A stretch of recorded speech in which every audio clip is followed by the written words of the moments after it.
तो बच्चों आज का जो हमारा लेक्चर होने वाला है वो लेक्चर होगा आर.डी. शर्मा आर.एस. अग्रवाल की मैथ की बुक के ऊपर, है ना। आज हम आर.एस. अग्रवाल और आर.डी. शर्मा के क्लास 8 की बुक को चैप्टर को देखेंगे ना। तो चैप्टर 2 हम शुरू कर रहे हैं। चैप्टर 1 में तो पूरा इंट्रोडक्शन होता है, रिवाइज होता है, जिसको मैंने ऑलरेडी एनसीईआरटी की बुक में पढ़ा दिया है। और ये जो आर.डी. शर्मा आर.एस. अग्रवाल की जो बुक है बच्चों, ये केवल आपके स्कूल पर्पस के हिसाब से नहीं है ना। अगर आप सोचो कि 8th क्लास की बुक है तो ये 8th क्लास के बच्चों काम में आएगी, तो ऐसा नहीं है। आर.डी. शर्मा आर.एस. अग्रवाल की बुक का सबसे बड़ा फ़ायदा यही है कि आप इसको कंपटीशन लेवल तक भी पढ़ सकते हो, है ना। तो इसमें जो भी सिलेबस है, जो भी कॉन्सेप्ट्स हैं, बहुत अच्छी बहुत बारीकी से बताया गया है, जिसका आप यूज़ आप अपने कंपटीशन एग्ज़ाम में भी कर सकते हो। तो वीडियो को लंबा ना करते हुए चलिए देखते हैं आर.डी. शर्मा की बुक है ना। चैप्टर नंबर 2 से शुरुआत कर रहे हैं। चैप्टर नंबर 2 क्या है? पावर क्या होता है बच्चों? जब हम किसी नंबर पे उसी नंबर का मल्टीप्लाई n टाइम्स कर देते हैं। जब हम किसी नंबर पे उसी नंबर का मल्टीप्लाई n टाइम्स कर देते हैं, n टाइम्स तक कर देते हैं ना, तो ठीक है। तो इसका जो रिजल्ट आएगा वो क्या आएगा? a की पावर n आएगा। उसको हम इस तरह से राइट करेंगे। हमने डेफिनेशन भी लिखा हुआ है, a की पावर क्या आएगा? n आएगा, ठीक है। हमने इसका डेफिनेशन लिखा है, the notation of the writing of the product of a rational number by number itself, ठीक है। अगर हम किसी भी नंबर को उसी नंबर से n टाइम्स मल्टीप्लाई कर देते हैं तो क्या कहलाएगा? आपका एक्सपोनेंशियल नोटेशन है, फिर पावर कहलाएगा, ठीक है। अब बोल रहे हो सर पावर कैसे कहलाएगा? आप किसी भी नंबर को उसी नंबर से n टाइम्स मल्टीप्लाई करिए। एक इंटू मैं सपोज मैं कितने टाइम कर दिया? 1 2 3 4 टाइम्स, ठीक है। तो मैं इसको लिखूँगा a की पावर 4, मैं लिखूँगा a की पावर 4। तो यहाँ पे जो मेरा 4 है, ये जो 4 आया है, ये 4, ये आपका कहलाएगा पावर। क्या कहलाएगा? पावर। और इसी पे बेस्ड हमारा आज का पूरा चैप्टर ही होगा। तो आज हम क्या करेंगे? इसका इंट्रोडक्शन देखेंगे। अगली वीडियो में इसके कुछ एग्जाम्पल सॉल्व करेंगे, देन उसके बाद एक्सरसाइज में प्रोसीड करेंगे, है ना, ठीक है। तो देखिए हमने क्या किया, यहाँ पे a का मल्टीप्लाई a में किया, 1 2 3 4 टाइम्स मल्टीप्लाई किया, a की पावर 4 लिख दिया। तो हमने क्या लिखा? a की पावर 4। ये हमको कुछ इस तरह से लिखा मिला। जब मैं किसी नंबर पे उसी नंबर का मल्टीप्लाई किया तो मुझे कुछ ये मिला। ये 4 कहाँ से आया? आपने 1 2 3 4 टाइम्स आपने 4 लिया, इसलिए 4। अगर आप एक बार इसमें a और मल्टीप्लाई कर दोगे तो ये 5 हो जाएगा। जितने टाइम्स a का मल्टीप्लाई करोगे उतने टाइम्स आएगा, यहाँ पे वही नंबर आ जाएगा इसके टॉप पे। मतलब कि जो भी आपका नंबर होगा, आपने अगर 5 का मल्टीप्लाई किया, कितने टाइम्स? 4 टाइम्स, तो ये जो नंबर है इसके टॉप राइट टॉप पे ये एक नंबर आएगा। कितना नंबर आएगा? जितने टाइम्स आप मल्टीप्लाई करोगे। और ये जो नंबर यहाँ पे आता है, जो डिजिट आती है, इसी को बोलते हैं पावर। क्या बोलते हैं? इसी को बोलते हैं पावर। और इसी को हम बोल सकते हैं एक्सपोनेंट। और इसी को हम बोल देते हैं इंडेक्स। मतलब आपके यहाँ पे जो 4 है, 4 को आप पावर बोलो। अगर आपको पावर नहीं बोलना है, एक्सपोनेंट बोलना है, तो आप एक्सपोनेंट बोलो, कोई दिक्कत नहीं है। और अगर एक्सपोनेंट नहीं बोलना, कहीं पे आपको इंडेक्स मिल गया, मतलब इंडेक्स अगर लिखा हुआ मिल गया, तो आप समझ जाना कि इंडेक्स का मतलब भी पावर ही होता है, ठीक है। आपने फिर क्या किया? यहाँ पे 5 तो पता चल गया, पावर है मेरा, ये पावर हो गया, ठीक है। अब बच्चा पे क्या आता है? ए को हम क्या बोलेंगे? ए को क्या बोलेंगे बच्चों? तो ए जो है हमारा, इसको हम कहेंगे बेस। ए को क्या बोलेंगे? बेस। ए हमारा बेस है। क्या है? बेस, है ना। अब देखते हैं, हमने पावर देखा, बेस देखा। पावर क्या होता है कि जब हम किसी नंबर को उसी नंबर पे n टाइम्स मल्टीप्लाई कर देते हैं। ये कहाँ तक गया? मान लो n टाइम्स तक चला गया, nth टर्म तक गया। कहाँ तक गया? nth टर्म मैंने मल्टीप्लाई किया है ना। तो इसको लिखेंगे a की पावर n, ठीक है। a की पावर n, a का एक्सपोनेंट n, a का इंडेक्स n। आपको जो बोलना हो बोलो। अगर आपको पावर बोलना है तो पावर बोलो, लेकिन अगर कहीं पे इंडेक्स लिखा हुआ मिल गया, एक्सपोनेंट मिल गया, तो समझ जाना कि एक्सपोनेंट का मतलब भी पावर ही होता है, ठीक है। जहाँ पे हमारा n क्या है? n आपका हो जाएगा पावर, एक्सपोनेंट बता ही दिया है ना, पावर लिख दे रहा हूँ। ठीक है, और ए आपका क्या कहलाएगा, बेस। यही है आपका पावर, ठीक है। अब आते हैं इसके कुछ लॉ में। ये तो हमें हमारे मतलब बेसिक इंट्रोडक्शन था कि पावर कहते हैं किसको, पहचानते किसके ना, ये पेपर में आने वाला नहीं, बस इन्हीं से बेस्ड ए की पावर 5, ए की पावर 7, एन की पावर 8 कुछ भी लगा दो, है ना।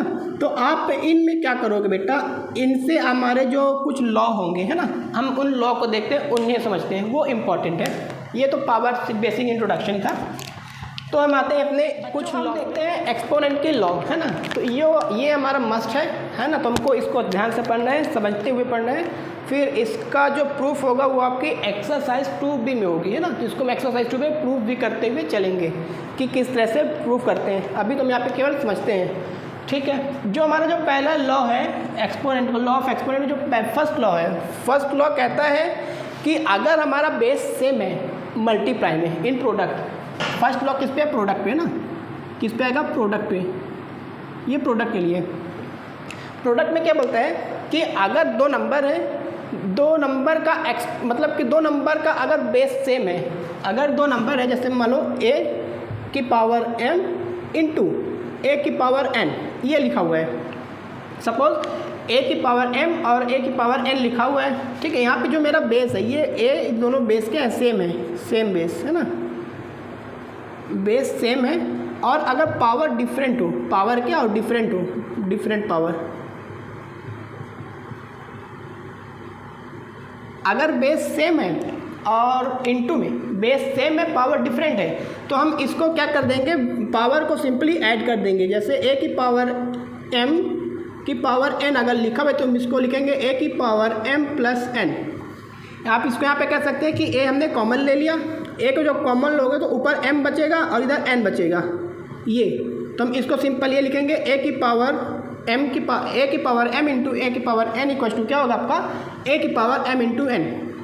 ये कब कंडीशन कब अप्लाई होगी, जब आपका बेस सेम होगा और पावर अलग होंगी। जब आपका बेस सेम है, आपका बेस सेम है, आपने पावर a की जगह आपने p ले लिया, p की पावर a इंटू p की पावर b, आपने p की पावर a इंटू p की पावर b। अब बेस सेम है, आपका पावर अलग है, तो आप इसको सिंपली लिख सकते हो p की पावर a प्लस b, आप कर सकते हो, ठीक है। हमें एक बात ध्यान देना है, एक तो मल्टीप्लाई होना चाहिए, दोनों नंबर के बीच में मल्टीप्लाई होना चाहिए, और दूसरी बात उनका बेस सेम होना चाहिए, पावर अलग होनी चाहिए, तब आप ये फॉर्मूला लगा सकते हो।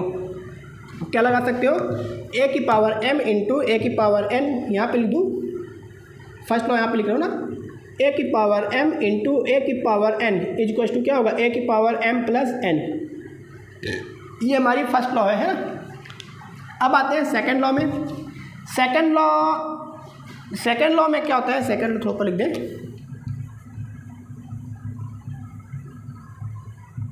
सेकंड लॉ मान लीजिए ये डिवाइड के लिए है। पहली बात तो समझिए, जो सेकंड लॉ ये डिवाइड के लिए है, ये डिवाइड के लिए है, ठीक है। इसमें क्या होगा, आपके बेस डिफरेंट होंगे, आपके बेस क्या होंगे, डिफरेंट होंगे, बेस डिफरेंट होंगे। आपको ये याद करना है इसमें ना, ये पावर जो लिखा फॉर्मूला आपको याद करने बच्चे, बेस डिफरेंट होगा और पावर सेम होगा। कैसे देखते हैं, मान लीजिए आपको कोई दो नंबर दे दिया, a अपॉन b दे दिया, a अपॉन b की पावर n दे दिया, a अपॉन b की पावर n, ये लिखा हुआ है, ठीक है। अब यहाँ पे डिवाइड हो रहा है, क्या हो रहा है, डिवाइड हो रहा है। आप इसको ऐसा भी लिख सकते हो, अगर आपको ये नहीं लिखना है तो आप इसको अपने अकॉर्डिंग ऐसे एडजस्ट कर सकते हो, a डिवाइडेड बाय b की पावर n, ऐसे लिख सकते हो ना, बात एक ही चीज़ है। आप इसको कैसे लिखोगे, अब यहाँ पे मेरा जो बेस है, बेस क्या है, डिफरेंट है, बेस क्या है, डिफरेंट बेस है ना, डिफरेंट बेस हमारा डिफरेंट है, पावर एक ही है, पावर यूनिक है, पावर यूनिक है, ठीक है, बेस डिफरेंट है। अगर आपको a अपॉन b की पावर n लिखा हुआ है तो आप इसको किस तरह लिखोगे, a की पावर n अपॉन b की पावर n। इसके डिवाइड मतलब कि जो पावर होंगे उसको आप सेपरेटली अलग अलग करके लिख सकते हो। जैसे लिखा है a की power a divided by b की पावर n, तो a की power n divided by b की पावर n आप इसको सिंपली कर सकते हो, है ना। तो आपको जो सेकंड लॉ कहता है a अपॉन b की power n, a upon b की पावर n, इस फॉर्म में क्वेश्चन मिलेगा आपको, तो आप क्या लिखोगे a की power n divided by b की पावर n। ये सेकंड लॉ हो गई हमारी, ठीक है। Different ways second law divide पे होती है। फर्स्ट लॉ प्रोडक्ट के ऊपर थी, सेकंड लॉ डिवाइड के ऊपर थी।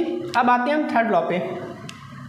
थर्ड लॉ फिर से प्रोडक्ट पे ही आएगी, है ना। थर्ड लॉ भी प्रोडक्ट पे ही रहेगी, ये भी प्रोडक्ट पे ही रहेगी आपकी। बट क्या होगा, इसका जो बेस होगा बेस डिफरेंट रहेगा, बेस डिफरेंट रहेगा, ये डिफरेंट बेस पे आएगी, ठीक है। अब डिफरेंट बेस कैसी, मान लीजिए आपको दे दिया a इंटू बी की पावर n, ऐसा लगा दिया, a इंटू बी की पावर n ऐसा लगा दिया, तो आप इसको कैसे करोगे। एक्चुअल में फोर्थ लॉ थी, थर्ड लॉ ये नहीं है। थर्ड लॉ आ जाएगी, अगर मान लीजिए बेस एक ही है, पावर पे पावर लगा दिया। अगर आपको बेस एक दे दिया, आपको बेस एक ही मिला है, बेस a दे दिया, अब इसमें पावर लगाया m, पावर पे भी पावर लगा दिया, पावर पे भी पावर मतलब कि n ऐसा कर दिया, a की पावर m इंटू a की पावर n, या फिर a की power m in bracket of whole square power n, ऐसा कर दिया। तो आप क्या करोगे, हमें कुछ नहीं करना है, बस सिंपली क्या कर देंगे, ब्रैकेट को ओपन करेंगे, a की पावर m सिंपल लिखेंगे और इन दोनों नंबर का मल्टीप्लाई कर देंगे, सिंपल सा। जैसे मान लीजिए एक क्वेश्चन बता रहा हूँ, 5 की पावर 2 की पावर 3, अगर इस तरह से लिखा हुआ है तो आप इसको सिंपल क्या कर दोगे, 5 की पावर 2 इंटू 3 क्या हो जाएगा, 5 की पावर 6, ये हो जाएगा इसका सोल्यूशन, ठीक है। तो आपका ये है थर्ड लॉ, ये है a की पावर m की पावर n इक्वल टू क्या होगा, a की पावर m इंटू n हो जाएगा, पावर का मल्टीप्लाई। अगर इस फॉर्म में लिखा हुआ है, अगर क्वेश्चन इस फॉर्म में लिखा हुआ है तो आप सिंपल जो पावर होंगे पावर को आप मल्टीप्लाई कर दो डिफरेंट बेस पे, डिफरेंट नहीं सिंगल अगर यूनिक बेस तो आपका है ना, एक बेस पे अगर एक से ज़्यादा पावर लगे हुए हैं तो आप पावर पे मल्टीप्लाई कर सकते हो। इसी तरह अब आते हैं अपने फोर्थ लॉ पे। जो हमारा फोर्थ लॉ था वो था डिफरेंट बेस के लिए, ये था प्रोडक्ट के लिए था, बट इसका जो बेस होगा वो डिफरेंट होगा, इसका यहाँ से हटा दें, है ना। जो बेस होगा वो डिफरेंट होगा, बेस डिफरेंट होना चाहिए, डिफरेंट बेस के लिए था। a इंटू बी की पावर n ऐसा लिखा हुआ है। आपने सेकेंड लॉ पढ़ा था डिवाइड पे, ऐसे कुछ है ना। सेकेंड लॉ में पढ़ा था a अपॉन बी की पावर n, इसमें आपने पढ़ा a इंटू बी की पावर n। सिंपल कुछ नहीं, हमें सेपरेटली इसको भी क्या कर देंगे, अलग कर देंगे, a की पावर n इंटू बी की पावर n, सिंपल अलग कर देंगे, a की पावर n इंटू बी की पावर n। आपको क्वेश्चन में फॉर्मूला किस तरह लिखा मिलेगा, ए बी की पावर n, यहाँ पे कोई नंबर नहीं है, दो नंबर के बीच में कोई नंबर नहीं है, तो इसका मतलब प्रोडक्ट ही होता है। अगर दो वेरिएबल्स के बीच में कोई नंबर कोई साइन नहीं है तो उसका मतलब प्रोडक्ट होता है ना। दो वेरिएबल्स ए और बी, इनके बीच में कोई भी साइन नहीं है, इसका मतलब प्रोडक्ट होगा। तो इसको कैसे लिखेंगे, ए की पावर n इंटू बी की पावर n, या फिर इंटू का साइन लगा दो, डॉट मत लगाओ, है ना, तब भी ये सही होगा आपका। जैसे लिखा हुआ है, क्या लिखा हुआ है,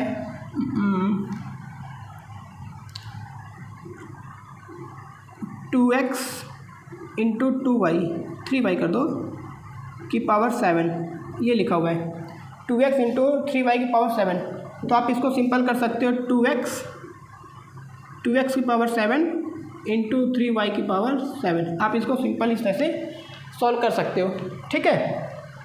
अब हम आते हैं, ये हमारे लॉग है, पहले तो देखिए लॉग है। हमने फर्स्ट लॉ में पढ़ा a की पावर m इंटू a की पावर n, अगर बेस सेम हो पावर डिफरेंट हो तो पावर ऐड हो जाती है। बेस को हम कॉमन ले लेते हैं, बेस को कॉमन लेंगे, पावर को ऐड कर देंगे, सिंपल।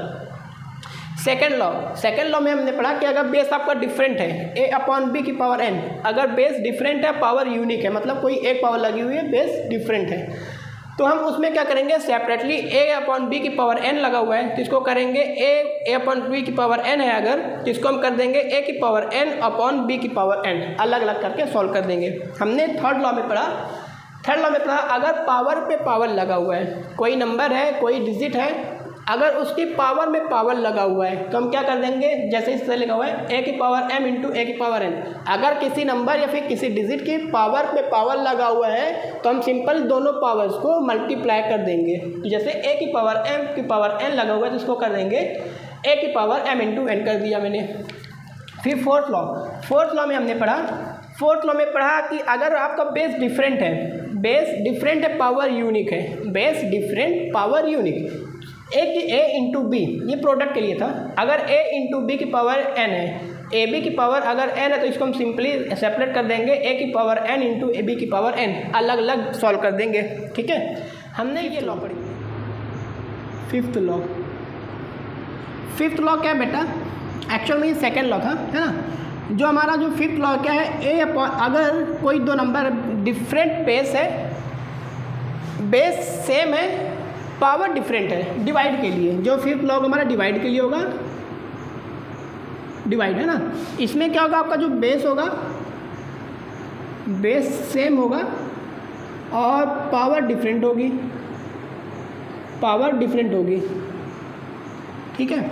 तो जो फिफ्थ लॉ है हमारा बच्चों, वो क्या बोलता है कि मान लो आपको दे दिया a की पावर m अपॉन b की नहीं a की पावर n, ऐसा दे दिया, a की पावर m अपॉन a की पावर n, इस टाइप से क्वेश्चन दे दिया, मतलब क्वेश्चन नहीं फॉर्मूला ही बना दिया है ना। तो आप इसको सिंपल क्या करोगे, आपने फर्स्ट लॉ में जाओ, आप अपने फर्स्ट लॉ पे जाओ। आपने पढ़ा था कि अगर इनटू में पावर बेस सेम है, पावर डिफरेंट है तो प्लस करते थे। इनटू में आपने फर्स्ट लॉ में पढ़ा अगर बेस सेम है तो पावर का मल्टीप्लाई करते देते थे हम, ठीक है। यहाँ पे डिवाइड है, क्या हो रहा है, डिवाइड हो रहा है, और डिवाइड में अगर बेस सेम है, पावर डिफरेंट है तो हम वहाँ पे सिंपल क्या कर देंगे, माइनस कर देंगे, a की पावर m माइनस n कर देंगे, a की पावर m माइनस n कर देंगे। ये हमारा फिफ्थ लॉ हो गया।